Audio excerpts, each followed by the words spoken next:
हाँ जी भाई। Chapter number 4 accounting ratios. अलग अलग बैठना।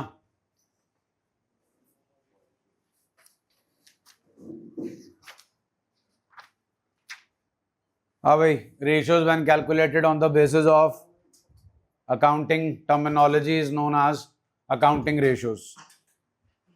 रेशियो एनालिसिस का मतलब it is a study of relationship among various financial factors in a business. अब जो है आपके advantages, useful tool for analysis of financial statements. अब यूजफुल टूल है क्या नहीं जी? फाइनेंशियल पोजीशन और फाइनेंशियल परफॉर्मेंस दोनों को समझाने में हेल्प करता है। बैंकर्स, इन्वेस्टर्स, क्रेडिटर्स, ये सब बैलेंस शीट और statement of P and L को एनालाइज करते हैं using these ratios. Simplifies accounting data, ये इन्हें सिंप्लीफाई करता है, समराइज करता है और सिस्टमेटाइज करता है अकाउंटिंग डेटा को और इसे अंडरस्टैंडेबल बनाता है।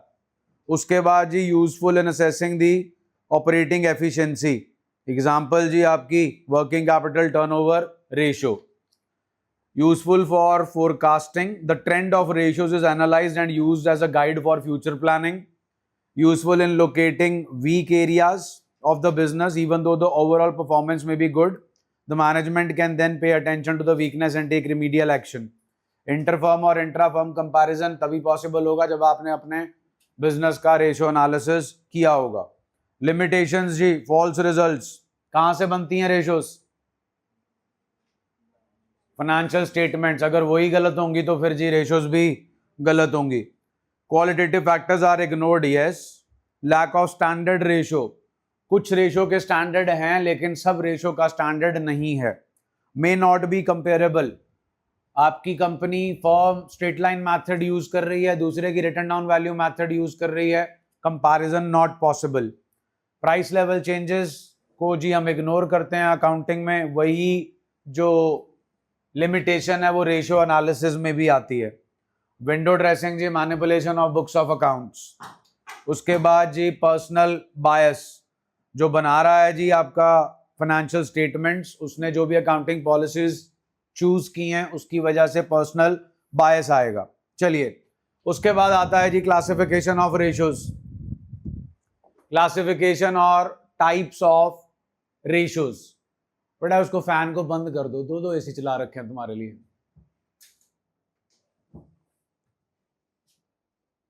हाँ जी, पहली रेशियो जी ऑन द बेसिस ऑफ आपका जो है कैटेगरी जो है liquidity ratio, short term solvency position बताएगी। Solvency ratio long term solvency position बताएगी। उसके बाद आपकी efficiency ratio, activity ratio, performance ratio, turnover ratios, ये बताएगी जी आपके how efficiently we are utilising our resources in relation to sales. Last but not the least is profitability ratios. Profitability ratio हमें हमारी फाइनेंशियल परफॉर्मेंस के बारे में बताएगी। ये है क्लासिफिकेशन एक बेसिस के ऊपर, जिसमें लिक्विडिटी आ गया, सॉल्वेंसी आ गया, प्रॉफिटेबिलिटी आ गया और एक्टिविटी टर्नओवर या परफॉर्मेंस आ गया।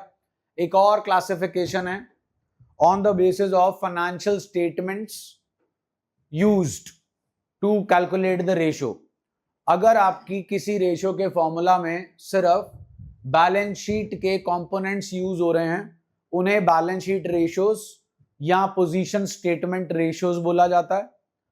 अगर किसी रेशियो के फॉर्मूला में सिर्फ statement of profit and loss के कंपोनेंट्स यूज हो रहे हैं, उसे इनकम स्टेटमेंट रेशियो या फाइनेंशियल परफॉर्मेंस रेशियो जो है नाम दिया जाता है। और अगर किसी रेशियो में आपकी बैलेंस शीट और आपके statement of P and L दोनों के कंपोनेंट्स यूज हो रहे हैं तो उसे कंपोजिट रेशियो का नाम दिया जाता है। ये ट्रेडिशनल क्लासिफिकेशन हुआ करती थी, अब तो यही चलती है, liquidity, solvency, activity and performance and आपकी प्रॉफिटेबिलिटी। पहली जो रेशियो है जी हमारी वो है लिक्विडिटी रेशियो। लिक्विडिटी रेशियो हमें शॉर्ट टर्म सॉल्वेंसी पोजीशन के बारे में बताएगी। इसमें सबसे पहली रेशियो आती है जी करंट रेशियो। करंट रेशियो का स्टैंडर्ड, करंट रेशियो का फॉर्मूला है जी current assets upon current liabilities. इसका स्टैंडर्ड है जी 2:1। अगर आपकी रेशियो 2:1 है, it means your short term financial position is good. 2:1 से कम है, इट इज नॉट सेटिस्फैक्टरी। अगर बहुत ज्यादा है वो भी कोई अच्छी सिचुएशन नहीं है। अगर बहुत ज्यादा है आपकी तो इसका मतलब है करंट एसेट्स बहुत ज्यादा हैं। अगर करंट एसेट्स आपके बहुत ज्यादा हैं, स्टॉक ज्यादा पड़ा है, इसका मतलब है आप सामान बना बना के रखी जा रहे हो, बेच नहीं पा रहे हो। आपके पास कैश ज्यादा है तो आपने अपना कैश आइडल रखा हुआ है, वो भी आपको कोई रिटर्न नहीं दे पा रहा। अगर आपके ट्रेड रिसीवेबल्स ज्यादा हैं तो इसका मतलब है आप क्रेडिट पे माल सेल कर रहे हो लेकिन आप उन्हें क्रेडिटर्स को कैश में कन्वर्ट नहीं कर पा रहे हो। तो excess of everything is bad. अब जो आपकी करंट रेशो है वो ये बताती है जिस दिन आप करंट रेशो निकाल रहे हो उसके अगले 12 महीनों में आप अपनी करंट लायबिलिटीज को पे कर पाओगे कि नहीं कर पाओगे। जो मोस्ट इंपॉर्टेंट फैक्टर है आपका करंट रेशो के अंदर वो ये है कि आपने करंट एसेट्स कौन से उठाने हैं। हमने सारे करंट एसेट्स उठाने हैं सिवाय इन्वेंट्रीज में से 2 चीजों के। वो 2 चीजें हैं loose tools, stores and spares. हमने इन्वेंट्रीज में इन्हें कंसिडर नहीं करना। हमारे इस चैप्टर में जो हमारे अदर करंट एसेट्स हैं उनका स्कोप सिर्फ 3 चीजों तक लिमिटेड है, prepaid expenses, advance tax and accrued income. और जो दूसरा इंपॉर्टेंट पॉइंट है इस रेशो के अंदर वो है कि हमने जो हमारे डेटर्स और बिल्स रिसीवेबल लेने हैं वो हमने लेने हैं नेट, ना कि ग्रॉस। ग्रॉस का मतलब होता है प्रोविजन माइनस करने से पहले, नेट का मतलब होता है प्रोविजन माइनस करने के बाद। तो हमने जो अपने डेटर्स हैं वो नेट लेने हैं ना कि ग्रॉस लेने हैं। तो ये है जी आपके करंट एसेट्स। उसके बाद जी करंट लायबिलिटी सारी ले लेनी है जी। आपकी जो रेशियोज हैं उन्हें प्योर फॉर्म में एक्सप्रेस किया जाता है, उन्हें परसेंटेज में एक्सप्रेस किया जाता है, उन्हें टाइम्स में एक्सप्रेस किया जाता है और उन्हें फ्रैक्शन में एक्सप्रेस किया जाता है। प्योर का मतलब होता है in the form of ratio. 3:2, 3:2 नहीं लिखा जाता, लिखा जाता है 1.5:1 in the simplest of forms. अब आपके पास जो करंट रेशियो है उसके अंदर जो हमारा रिलेशन चलता है वो एक तो रिलेशन चलता है जनाब वर्किंग कैपिटल का फॉर्मूला है current assets minus current liabilities. एक ये रिलेशन चलता है जी हमारे पास। इस इक्वेशन में से 2 चीजें मालूम होती हैं, एक ढूंढ लेते हैं, या अगर कुछ भी मेंशन नहीं होता तो एक चीज को आप एक्स ले लेते हैं। उसके बाद यहां पर जो इंपॉर्टेंट पॉइंट चलता है वो है आपकी बैलेंस शीट। हम बैलेंस शीट शेड्यूल 3 पार्ट 1 के अकॉर्डिंग बनाते हैं, equity and liability and balance sheet.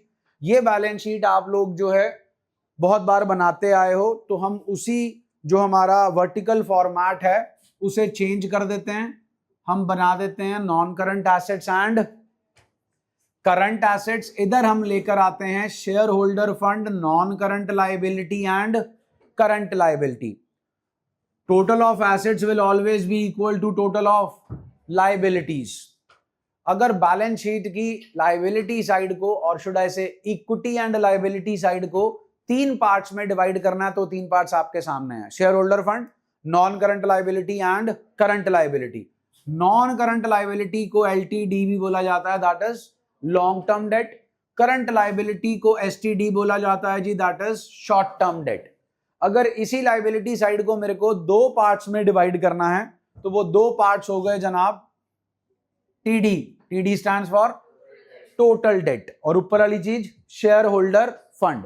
ये होता है अपना पैसा, ये होता है पराया पैसा। पराए पैसे में ये होता है लॉन्ग टर्म वाला उधार और ये होता है शॉर्ट टर्म वाला उधार।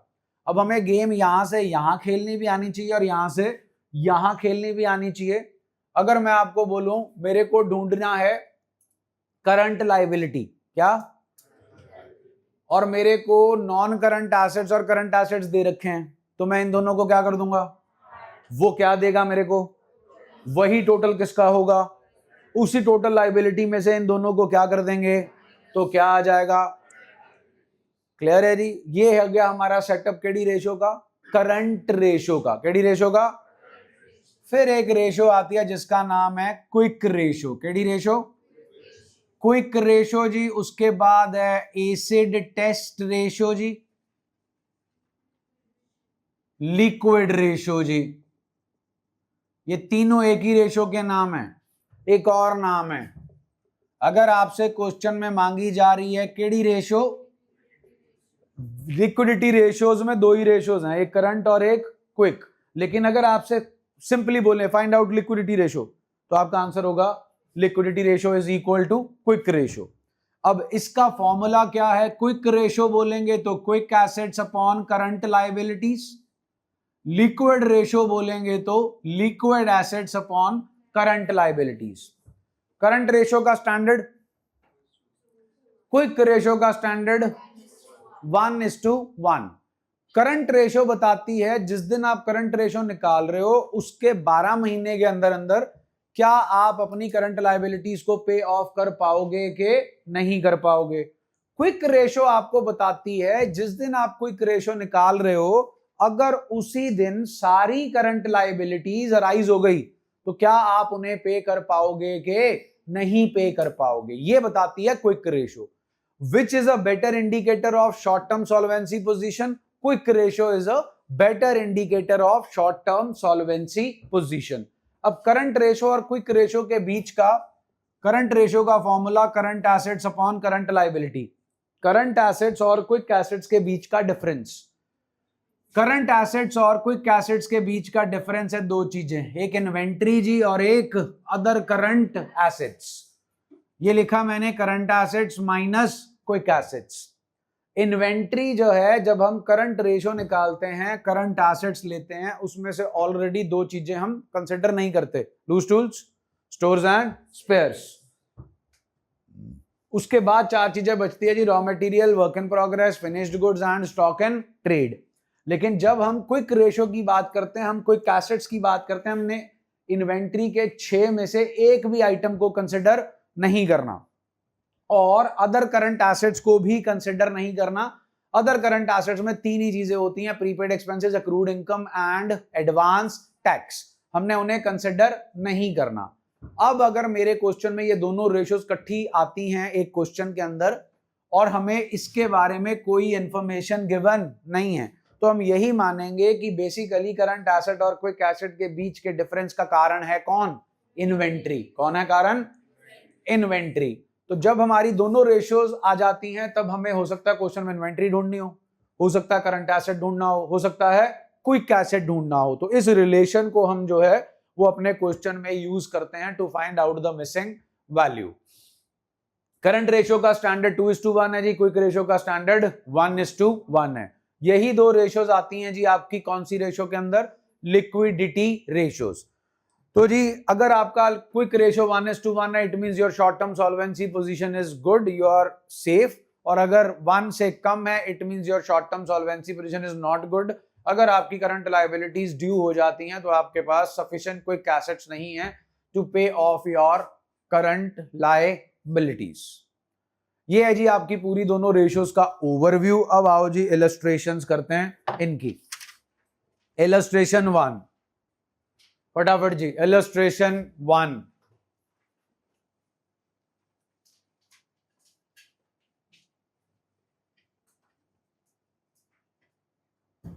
हाँ नहीं, इलस्ट्रेशन 1 करंट रेशियो।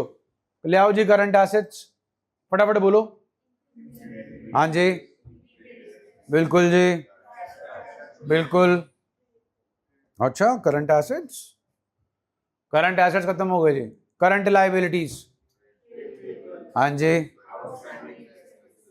हाँ जी बिल्कुल ठीक है जी। चलो जी नेक्स्ट इलस्ट्रेशन 2 जी। हाँ जी ले आओ फटाफट, ले आओ जी करंट एसेट्स।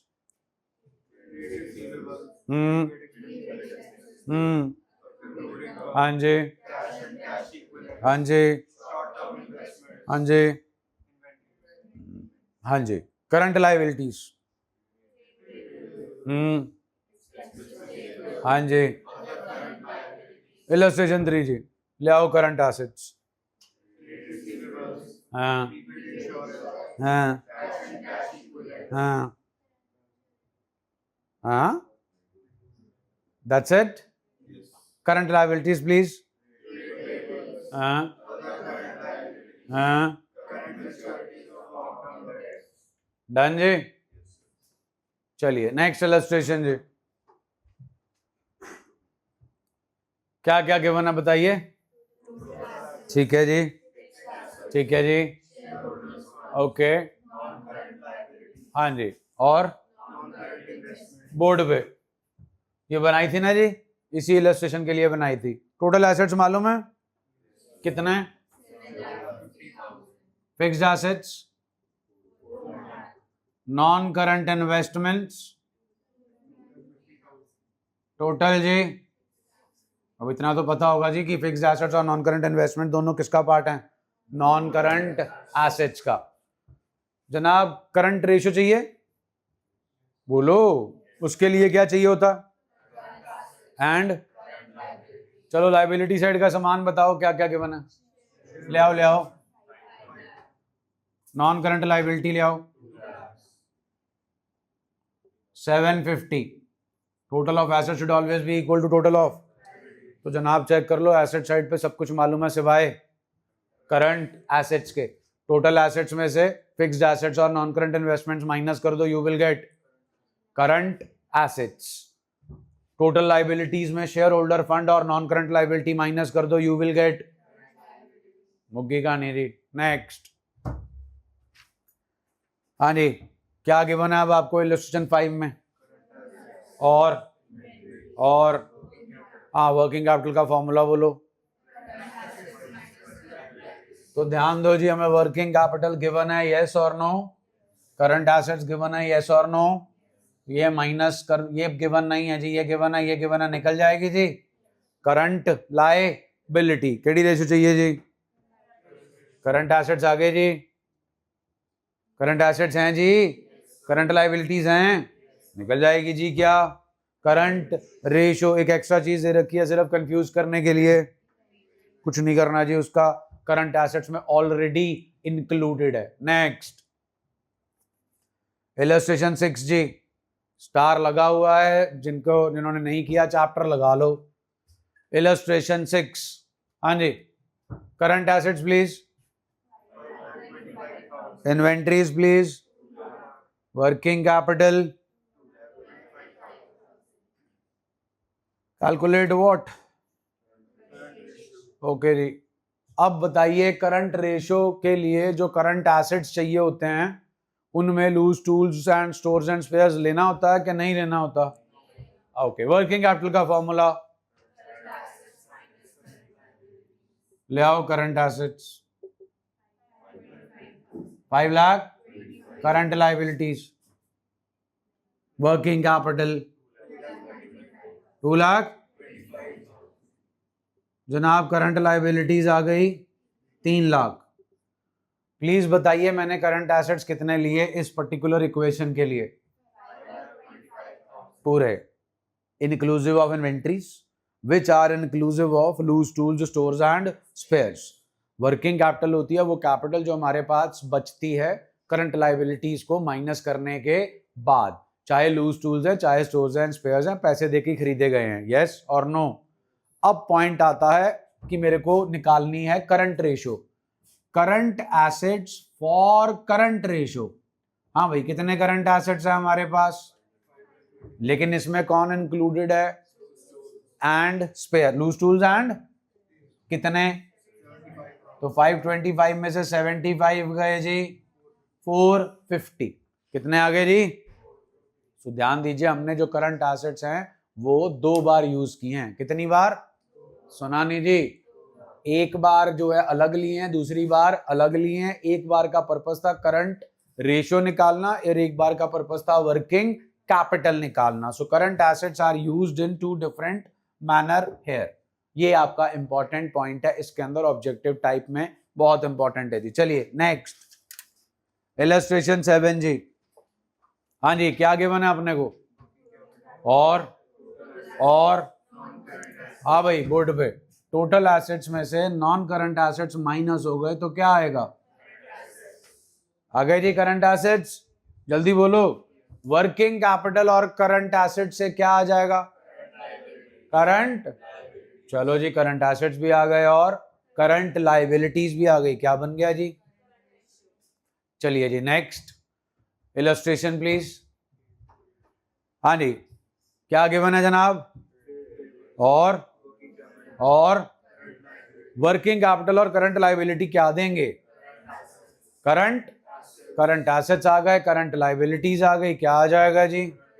Current ratio. अब एक चीज और दे रखी है फालतू, already included in current liabilities. चलिए जी नेक्स्ट, इलस्ट्रेशन 9। हाँ जी, क्या गिवन है जी? ओके, और बोर्ड पे देखना जरा, क्या है? Is made up of long term date and, long term date का दूसरा नाम, शॉर्ट टर्म डेट का दूसरा नाम। तो टोटल डेट में से अगर इसे माइनस कर दोगे, टोटल डेट में से इसे माइनस कर दोगे, अरे नॉन करंट तो यही है, इसे माइनस कर दोगे तो क्या होगा? यस, तो क्या निकल कर आएगा? Current liability. क्या निकल कर आएगा जी? चाहिए कि नहीं चाहिए आपको करंट लायबिलिटी? तो टोटल डेट में से नॉन करंट लायबिलिटी 45 लाख में से 40 लाख माइनस कर दो, कितने बचे जी? व्हाट इज 5 लाख जी? Current liability. ये क्लियर हो गया जनाब? करंट लायबिलिटी आ गई जी अपने पास। निकालना क्या है जी 8th इलस्ट्रेशन में अपने को? उसके लिए और क्या चाहिए? करंट लायबिलिटी हम निकाल चुके हैं, वर्किंग कैपिटल हमें गिवन है। वर्किंग कैपिटल और करंट लायबिलिटी से क्या आ जाएगा जी? चलिए जी, रेशो भी आ जाएगी। Next, illustration 10। हाँ जी, हाँ देखो जी क्या गिवन है, सुना नहीं जी? और बस, चलो जी फिर। करंट रेशो का formula current assets upon current, done है? जल्दी बोलो। Let current liabilities be current ratio please. तो जनाब करंट एसेट्स कितने आ गए? 2.5x। अब आपको क्या गिवन था? Working capital is equal to, ले आओ working capital, current assets, current liabilities 1,60,000 x 60,000 upon 1.5 gives us 40,000. What is x?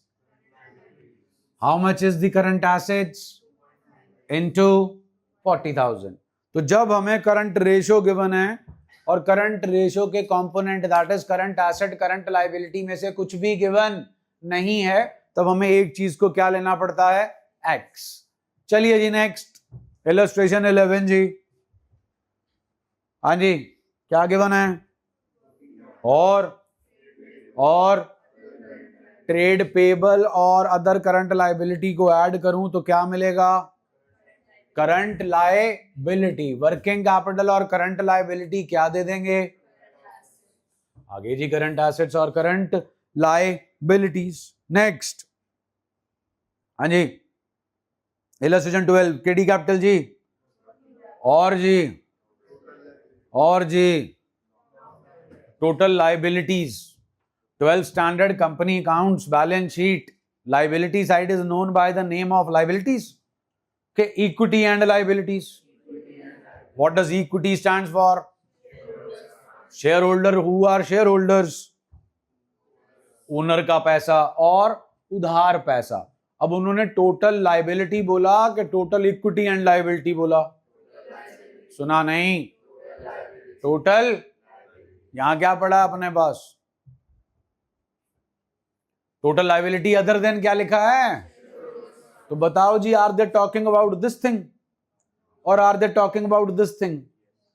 Means they are talking about total debt. Total what? ठीक है जी, टोटल डेट गिवन है और देखो क्या given है। तो टोटल डेट में से लॉन्ग टर्म डेट माइनस कर दो, क्या आ जाएगा? Which is your current liability. What else is given? Working capital and current liability will give you current assets and current liabilities will give you current ratio. चलें आगे जी। Next, illustration 13। देखो जी क्या है हमारे पास, और क्या है, फिर क्या हुआ? परचेज क्या हो रहा है? गुड्स। कैसे? क्रेडिट पे। जब गुड्स क्रेडिट पे खरीदोगे तो क्या होगा, स्टॉक बढ़ेगा, करंट एसेट बढ़ेगा, और क्या बढ़ेगा, करंट लायबिलिटी। पहले कितने के करंट एसेट्स थे, सुना नहीं, 3 लाख के, बढ़ गए कि कम हो गए, कितने से, हाँ जी, तो अब हमारे करंट एसेट्स कितने हो गए, पहले करंट लायबिलिटीज कितनी थी, अब कितने से बढ़ जाएंगी, अब कितने हो गए, 3 3 20 upon 160 gives us 2:1. What is 2:1? Current ratio after the purchase of goods on credit. That's what we have to find out. Next please. Illustration 14. हाँ जी, कितनी है जी करंट रेशो, करंट रेशो का formula current assets upon current, हाँ भाई current ratio कितनी थी, current assets नहीं पता, करंट लायबिलिटीज 1 लाख, जनाब करंट एसेट्स कितने आ गए, 2,50,000। क्लियर है भाई, रेशो को यूज किया, रेशो के फॉर्मूले के 2 कंपोनेंट में से एक कंपोनेंट गिवन था, दूसरा कैलकुलेट कर लिया, तो जी क्या आ गया अपने पास अब, करंट एसेट्स, और क्या कह रहे हैं जी, देखो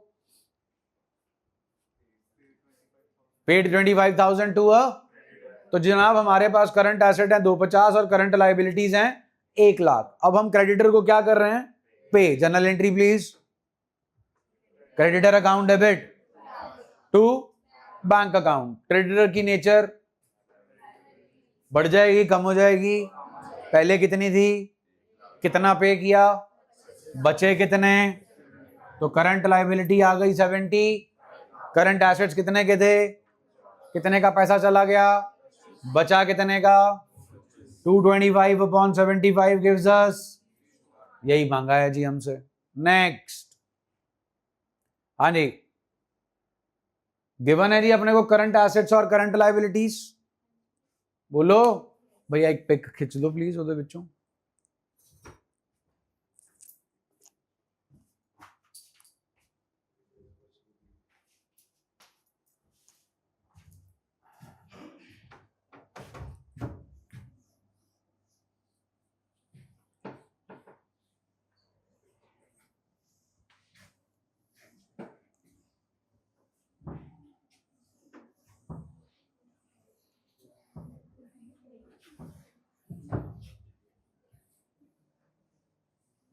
हाँ जी, केडी इलस्ट्रेशन है जी, देखो जी क्या क्या गिवन है अपने को, एंड कितने करंट एसेट्स हैं, कितनी करंट लायबिलिटीज हैं, 6 lakh upon 4 lakh gives us 1.5:1, वो उन्होंने भी बता रखा है जी। अब चाहते क्या हैं वो, करंट रेशो 1.5:1 है, 1.5:1 से वो उसे कहां लेके जाना चाहते हैं, कम करना चाहते हैं, बढ़ाना चाहते हैं, कैसे बढ़ाना चाहते हैं, बाय पेइंग करंट, कितनी वही ढूंढना हमें, let the current liability to be paid भी, कितने के करंट एसेट्स हैं, 6 लाख में से x माइनस कर दो जी, क्या आ गया, 6 लाख माइनस x, बोलो जी क्लियर है। अभी हमने क्रेडिटर को पेमेंट की थी 20,000 की, तो करंट एसेट्स में से भी क्रेडिटर्स 20,000 माइनस किए थे और करंट लायबिलिटीज में से भी किए थे। अब हम current liability to be paid भी x है, पे तो आप कैश या बैंक के थ्रू ही करोगे ना जी, तो 6 लाख माइनस x, ये बन गए करंट एसेट्स, कौन से, after payment, current liabilities after payment जनाब, बिफोर पेमेंट 4 लाख, कितने की पेमेंट, 4 लाख माइनस x, तो अब वो रेशियो क्या आ जाएगी जी, फिर इसके बाद 2:1, क्रॉस मल्टीप्लाई किया जी, 6 lakh minus x is equal to 8 lakh minus 2x, 6 lakh minus 8 lakh minus 2x minus x is equal to 2 lakh, so what is 2 lakh जी, the current liability which should be paid, and after paying it our current ratio will be 2:1. next please, हाँ जी, कितने के current assets हैं, okay, फिर क्या हुआ, और payment के बाद क्या हुआ, करंट रेशो कितनी आ गई, let current liabilities before payment भी एक्स। ये क्लियर है जी, क्योंकि हमें मालूम नहीं है। Do we know current assets before payment? Do we know current assets before payment कितने हैं? तो करंट एसेट्स आफ्टर पेमेंट कितने हो जाएंगे? कितने कम हो रहे हैं? 3 lakh minus 60,000 gives us, so ये आ गया जी current assets after payment. Current liabilities after payment before payment जी एक्स। कितनी करंट लाइबिलिटीज पे हो रही हैं? X minus 60,000। डन हो गया जी। हाँ जी, आफ्टर पेमेंट करंट रेशो कितनी है? तो जनाब आफ्टर पेमेंट मेरे करंट एसेट्स हैं 240, करंट लाइबिलिटीज हैं एक्स माइनस 60,000 और रेशो है, क्रॉस मल्टीप्लाई किया जी, 240 इधर है, 2x minus 120 240 plus 120 is equal to 360, 360 upon 2 gives us 180। What is 180? x। What is x? Before payment. Before payment 180, after payment हो गई जी 180 minus 60 120। Current assets before payment है 3 lakh, after payment है 240। Done है जी, यही आपसे मांगा गया था, give us current assets and current liabilities before as well as after payment. Next जी, हाँ जी, करंट लायबिलिटीज प्लीज। अब क्या खरीदा? कितने की? पिछले इलस्ट्रेशन में current assets before the transaction given थे, अब current liabilities before the transaction given है। तो पिछले में करंट लायबिलिटीज को एक्स माना था, यहां किसे एक्स मानेंगे? मान लिए जी current assets before the purchase is X. तो अब अगर इन्वेंट्री खरीदोगे तो करंट एसेट्स बढ़ेंगे कि कम होंगे? तो बिफोर परचेजेस एक्स है, खरीदोगे एक्स प्लस कितना हो गया जी? 50,000। What is x plus 50,000? After purchase. Current liabilities before purchase 4 lakh. अब करंट लायबिलिटी उधार पे खरीदोगे तो क्या बढ़ेगा? करंट सॉरी एसेट स्टॉक उधार पे खरीदोगे तो क्या बढ़ेगा जी? स्टॉक भी बढ़ेगा। और अब करंट लायबिलिटी कितनी हो जाएगी जी? फिर 5 lakh. So current ratio after purchase कितनी है? करंट एसेट्स आफ्टर परचेज कितने हैं? X plus 50,000। Current liabilities after purchase कितनी है? इसी तरीके से जी सॉल्व करोगे, आपके पास एक्स की वैल्यू आ जाएगी। डन हो गया जी यहां तक? जल्दी बोलो। अब ध्यान से सुनिए, अगला जो आपका टॉपिक आता है वो इस रेशो में भी है और किसी भी रेशो में आ सकता है। दैट टॉपिक इज कि आपको एक रेशो दे रखी है, अपनी इलस्ट्रेशन में वो रेशो है करंट रेशो, और आपसे पूछा गया है कि भाई इस ट्रांजैक्शन का हमारी करंट रेशो पे क्या इंपैक्ट पड़ेगा। करंट रेशो का फॉर्मूला है करंट एसेट्स अपॉन, अब ये बेसिक मैथमेटिक्स है, अगर मेरा न्यूमरेटर बढ़ रहा है डिनोमिनेटर पर कुछ नहीं हो रहा तो मेरी रेशो बढ़ जाएगी।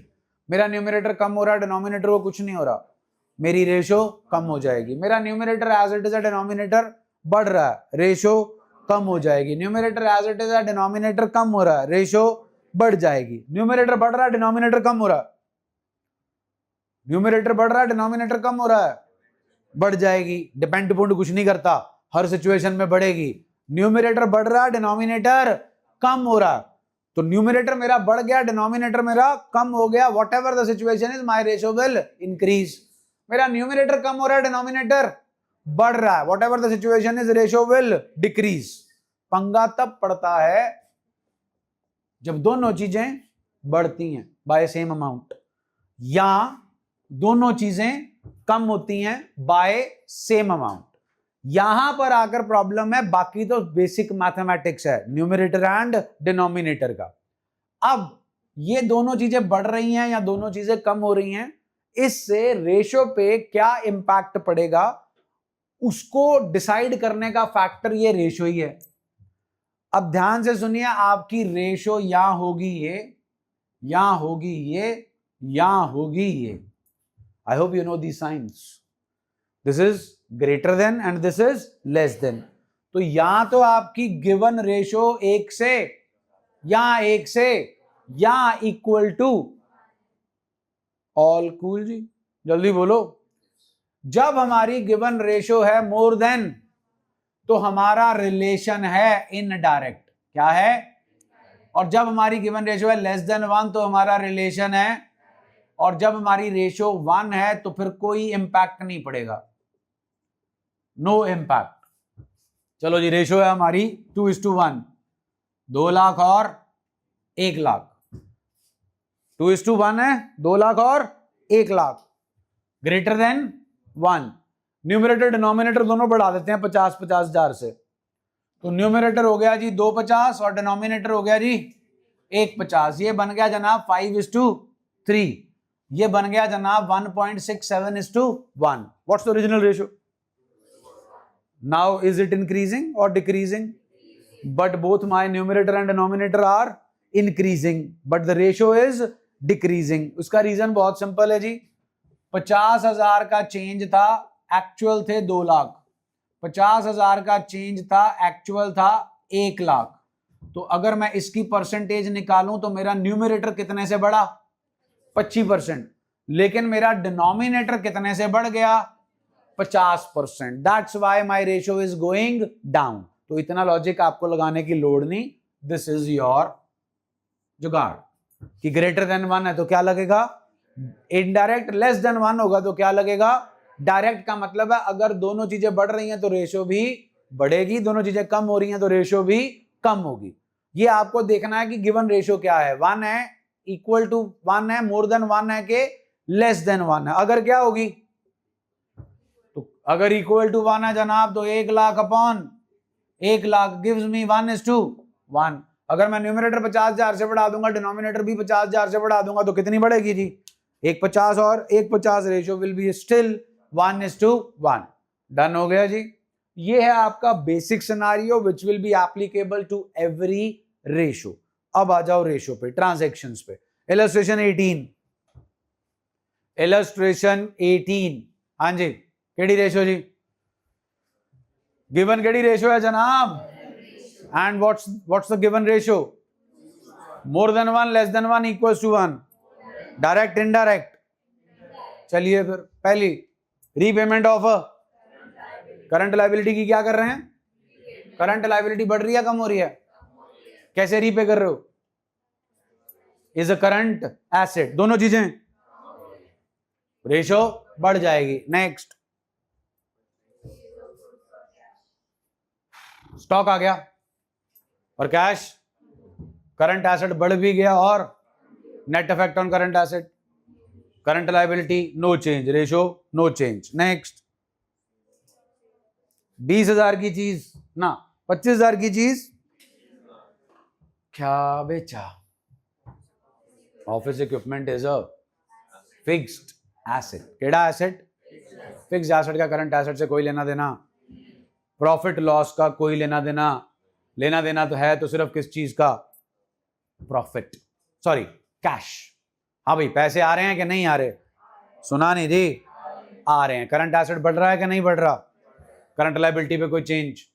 न्यूमरेटर बढ़ गया, denominator as it is, ratio will increase. Next, stock बढ़ गया जनाब और क्रेडिटर भी, दोनों चीजें, रेशियो कम हो जाएगी। नेक्स्ट, स्टॉक कितने से कम हुआ? पैसे आ रहे हैं, पैसे कितने आए? Net effect on current assets 5,000 से, 5,000 से रेशियो, रेशियो बिल्कुल ठीक है जी। नेक्स्ट, लिखवाया होगा जी ऑलरेडी, डिक्लेयर्ड डिविडेंड। अब तो तुम कैश फ्लो स्टेटमेंट भी कर चुके हो। डिक्लेयर्ड का मतलब प्रपोज्ड कि approved? Approved and declared are one and the. Dividend declare हो चुका है, बन गई करंट लायबिलिटी, 30 दिन के अंदर अंदर पेमेंट करनी है। सो जब आपका डिक्लेयर डिविडेंड हो गया, डिक्लेयर डिविडेंड, डिविडेंड डिक्लेयर हुआ है कि पेमेंट हो रही है? तो डिक्लेयर तो पहले हो चुका था, 30 दिन के अंदर अंदर उसकी क्या हो रही है? पेमेंट। जब डिविडेंड डिक्लेयर हो जाता है वो क्या बन जाती है? Current liability. तो करंट लायबिलिटी पे कर दो जी। करंट लायबिलिटी कम हो गई, बैंक बैलेंस भी कम हो गया, दोनों चीजें कम हो गई, रेशियो। नेक्स्ट, हाँ जी, current ratio please, more than 1। Redeemed what? हाँ, whenever the debentures are getting redeemed, we'll always consider them as a part of short-term borrowings. That is current liability going down. What's the mode of payment? Cash, of course. Cash bank जो भी है जी, तो bank is a current, वो भी दोनों चीजें. Next, पैसे आ गए जी, कैश बढ़ गया, और डेटर दोनों ही करंट एसेट्स का पार्ट है. No change in current asset, no change in current liability, no change in ratio. Next, 2 lakh equity shares to. जनाब, ना तो मशीनरी हमारा करंट एसेट है और ना ही शेयर कैपिटल हमारी करंट लायबिलिटी है. No change. Next, journal entry आपको लिखवाई हुई है जी, creditor account debit to bill payable. Creditor is a current liability, bill payable is also a current liability. एक बढ़ गई और एक कम हो गई. No change in current liability, no change in current assets, no change in the ratio. Next, illustration 20. What's the original ratio? तो जनाब, अगर मेरा न्यूमरेटर और डिनोमिनेटर दोनों सेम अमाउंट से बढ़ेंगे या कम होंगे, there will be no change in the ratio. चलिए जी, केड़ा चेक है जी? ओके जी, किसको इशू किया और क्या हो गया? मेट. बैंक बैलेंस कम हो गया जनाब, और क्रेडिटर भी कम हो गए, दोनों चीजें कम होगी जी. There will be. Next, vendor को फिर से आ गया जी, नो चेंज. नेक्स्ट इलस्ट्रेशन जी, again the ratio is okay, ratio is now 2:1, so indirect चलना है. हाँ जी, ट्रेड रिसीवेबल में क्या पड़ा है? कितने के क्या हो गए? सुना नहीं जी. कैश बढ़ गया जी और डेटर कम हो गया. No change on our current assets as well as current liability. फिर से वेंडर आ गया जी. Furniture is not a current asset and share capital is not a current liability. Next जी, illustration 22. We have 2 illustrations in this one. एक में हमें ratio माननी है 1:1 और एक में रेशियो माननी है 1 से ज्यादा.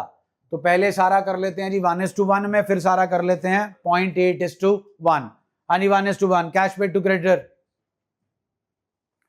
क्रेडिटर कम हो गया जी, कैश भी कम हो गया. No change.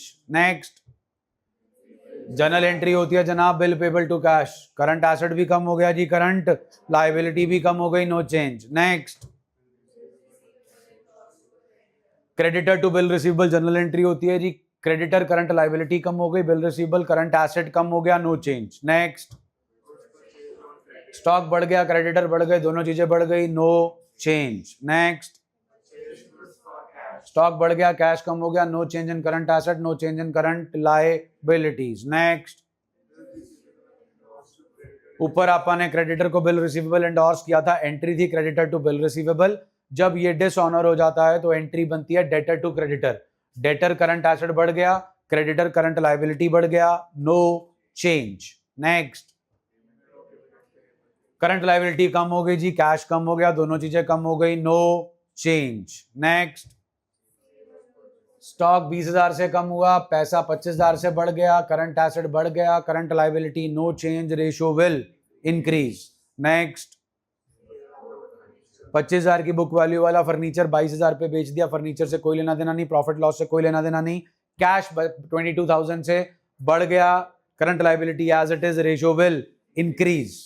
अब यही सारा कार्यक्रम है किसमें?